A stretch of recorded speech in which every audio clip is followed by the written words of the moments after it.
எங்களை அதிகமாய் நேசிக்கிற எங்கள் அன்பின் பரலோக பிதாவே, மை துதிக்கிறோம், ஸ்தோத்திரிக்கிறோம் அப்பா.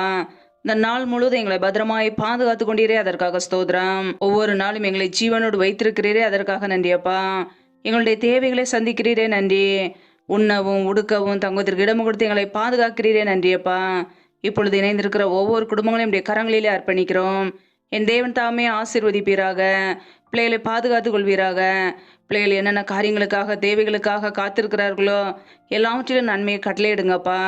யாரெல்லாம் பலவீனத்தோடு சோர்வோடு வியாதியோடு கஷ்டப்படுகிறார்களோ என் தேவன் அவர்களுக்கு பரிபூரண பலத்தை கொடுங்க, சுகமாக்குங்க. கர்த்தருடைய கரம் பிள்ளைகளை தொட்டு இப்பொழுதே சுகமாக்கட்டும், விடுதலையாகட்டும். யாரெல்லாம் கடன் பிரச்சனைகளே உபத்திரவத்திலே கண்ணீரோடு வாழ்கிறார்களோ என் தேவன் பிள்ளையுடைய வாழ்க்கையில் உள்ள கடன் பிரச்சனையை நீக்கி ஆசீர்வதிங்க. கையின் பிரயாசங்களை பெருக பண்ணுங்க, வர்த்திய பண்ணுங்க. தரித்திர நிலைமைகள் எல்லாம் இயேசு கிறிஸ்துவின் நாமத்தினால நீங்கி போகட்டும். கர்த்தரே ஆசீர்வதிப்பீராக. ஒவ்வொரு குடும்பத்திலும் அப்பத்தையும் தண்ணீரையும் ஆசீர்வதிங்க. யாரெல்லாம் பலவீனத்தோடு சோர்ந்து போயிருக்கிறார்களோ உங்களுடைய சத்துவத்தினால் நிரப்புவீராக. இந்த இரவு நேரத்தில் இன்பமான நித்திரை கொடுங்க.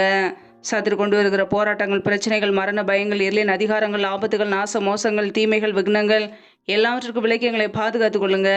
இப்படிய இரத்த கோட்டைகளை எங்களை அர்ப்பணிக்கிறோம். இப்படிய கிருபைகளை அர்ப்பணிக்கிறோம். நீரே எங்களுக்கு பாதுகாப்பு, நீரே எங்களுக்கு அடைக்கலம், நீரே எங்களுக்கு கோட்டையுமா இருக்கிறீர். உம்முடைய சமூகத்திலே தாழ்த்துக்கிறோம். எல்லா துதி கன மகிமை எல்லாம் ஒருவருக்கே செலுத்துகிறோம். இயேசு கிறிஸ்துவின் மூலம் ஜெபிக்கிறோம், ஜீவனுள்ள நல்ல பிதாவே, ஆமேன்.